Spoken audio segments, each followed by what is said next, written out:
Wij, levend in het hier en nu, kunnen slavernij alleen in de allerduidelijkste bewoordingen erkennen en veroordelen als misdaad tegen de menselijkheid.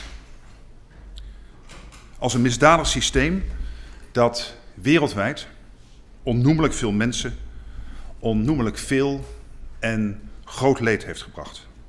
En dat doorwerkt in de levens van mensen hier en nu.